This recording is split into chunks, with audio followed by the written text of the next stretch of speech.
Adim Mukwesa is here from the economic think tank team of Financial Derivatives Company, and it's coming to give us the morning after. So all of you have had some nice time, as it was. Some of you are still there, either on holiday, having all the sumptuous meals and drinks and what have you, and while the news is going, quite a bit going on. So we just want to remind you of a few things you need to remember about 2018 and what will be the consumer's playbook for the new year. Don't forget that. Don't get carried away by those enjoyments and watching movies and going to shopping centers, whatever it is.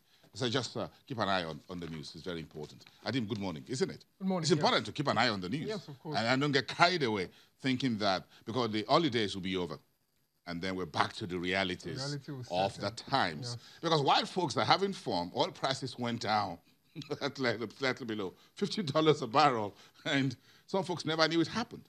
It did. On December 24th, it fell below $50 per barrel. It was the bloody day before Christmas. First time since July 2017. And all of a sudden, yesterday, it surged 8%. It's back up to $54 per barrel. So that just highlights the extreme volatility we're seeing in the oil markets in recent weeks. And what is striking is that it's very fundamentals do not support dramatic swings in the oil prices. So it's quite baffling why oil prices are falling and increasing in this way. Not as if the market is oversupplied or demand is completely non-existent. So it's quite baffling. I think what is happening is that perhaps people are pricing in a recession in 2019. In the U.S.? In the U.S. Let's clarify that. Global. Yes, 2019-20. Yes. Global economy. Economic slowdown. Yes. Yes. But I feel that is a bit overstated because I think, although, yes, there are downside risks to demand, to the global economy. We have the Brexit situation. We have also the broader European situation. We have slowdown in China, slowdown in the U.S. But I think that would only constitute a global economic slowdown, not a recession. So I still believe that there is still reason for oil prices to rise significantly in the next quarter of the year. Okay. It is very interesting, but this is one of the burning economic issues as 2018 comes to an end. What else do you have in the box?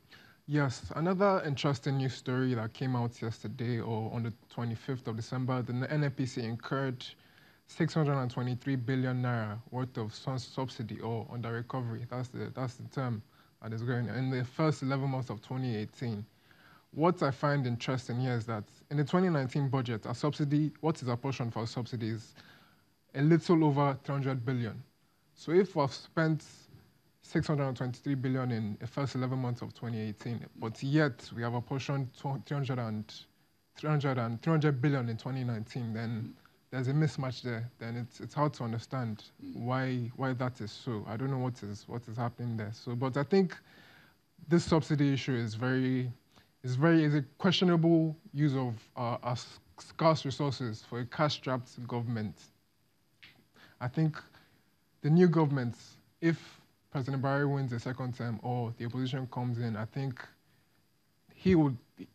the president would have significant political will. I think he should trade in the political will and make rapid reforms in the oil market, reform the industry, maybe phase out this subsidy, gradually phase out this subsidy. Because yes, it is a very emotional issue. Although it is very inadequate, most Nigerians still see cheap fuel prices as one of the benefits they gain from being a citizen of a country that has oil producing country. Yes. A major oil producer for that matter. Yes, so it's a very emotive, emotional, and intractable issue. It's one big issue that we're going to keep pushing into next year, and I agree with you when it comes to the petrol, because we're not too sure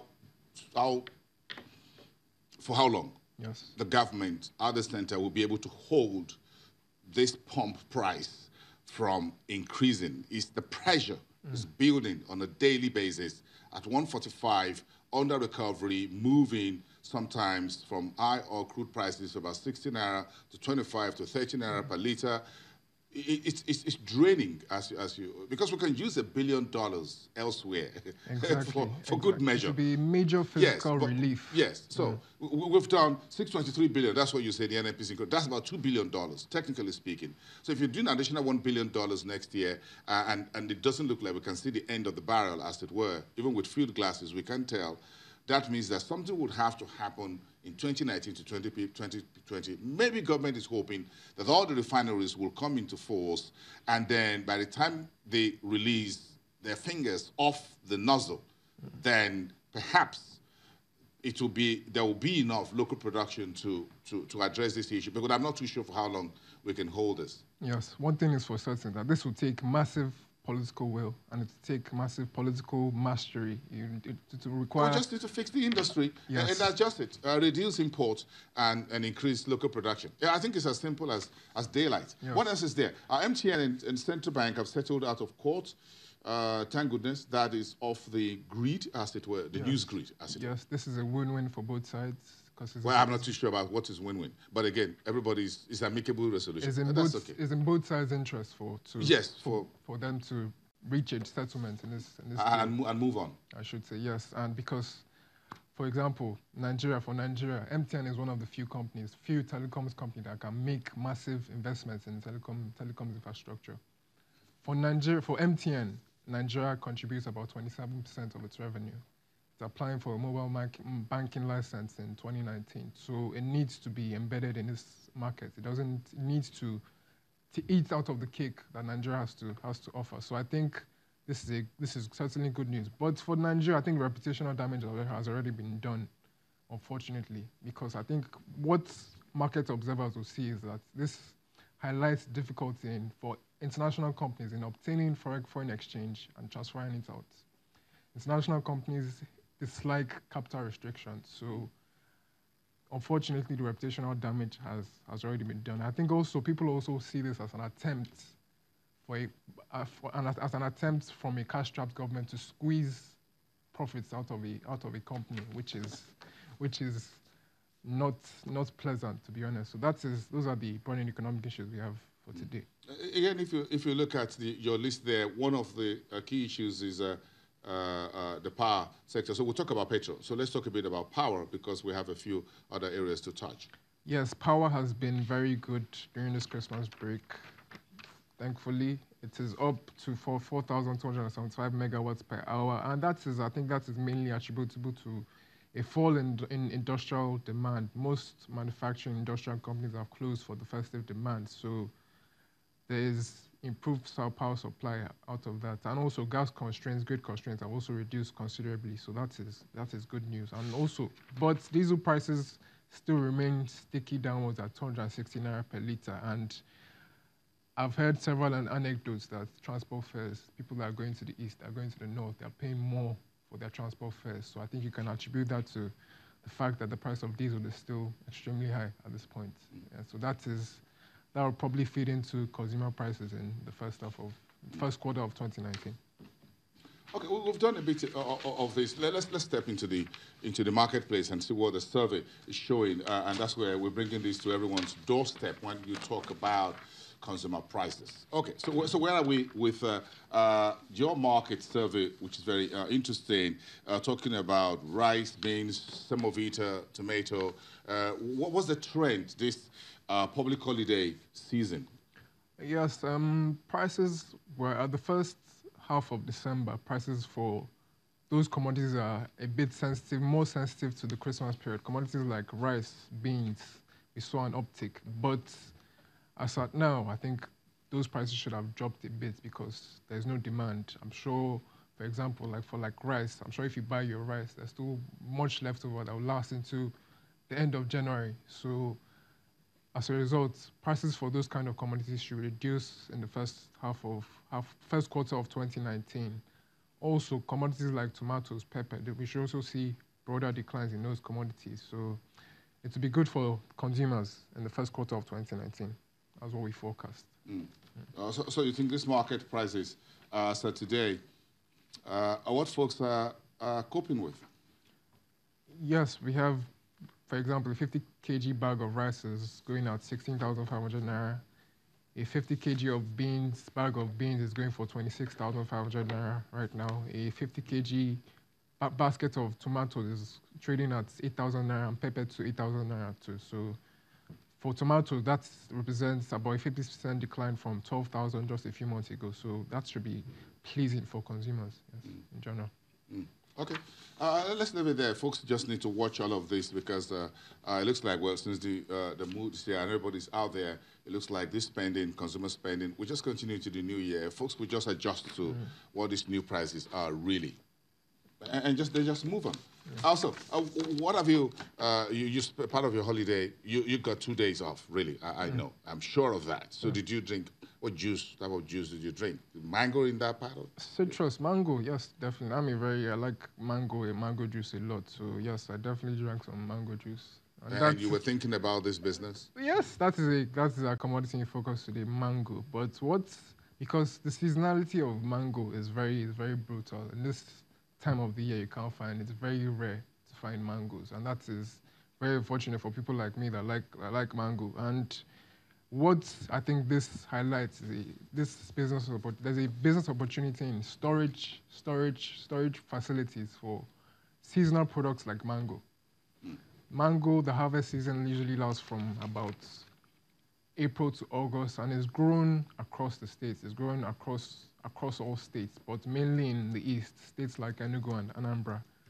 And a kilo, mango usually goes for about 800 naira to about 1,000 naira per kilogram. So there is a lot of money in that business. Nigeria currently produces $1.1 billion worth of mangoes. So there is a serious business opportunity.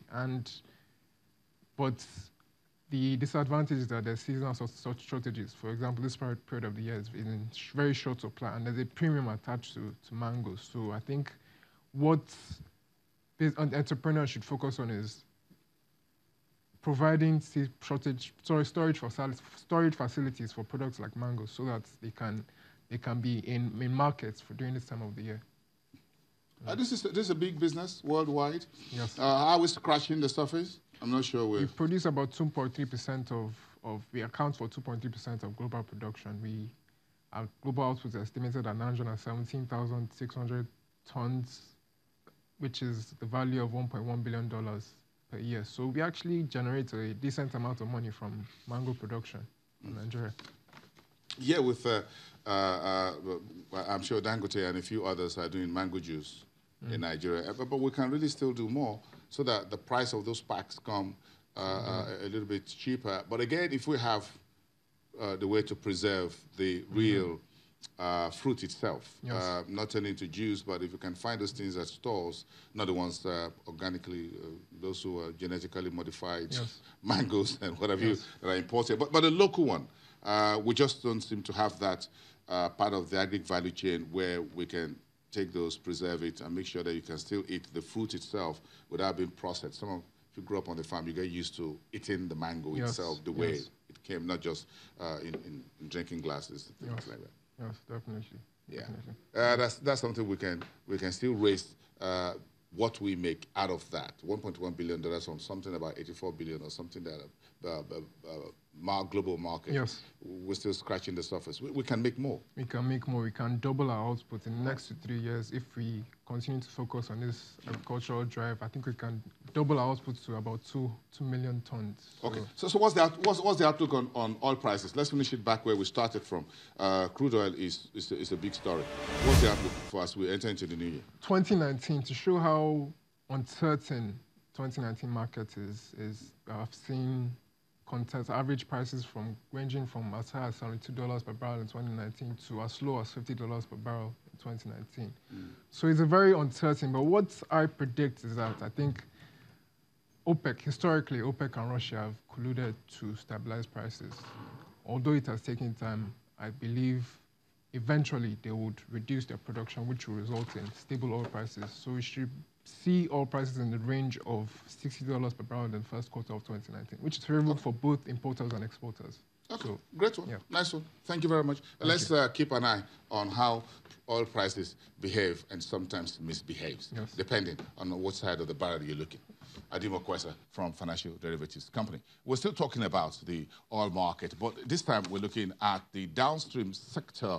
What's the game story, or what is the game-changing story that we may have for 2019? Is there anything there in the skyline for us? That's part of the conversations we're coming with next.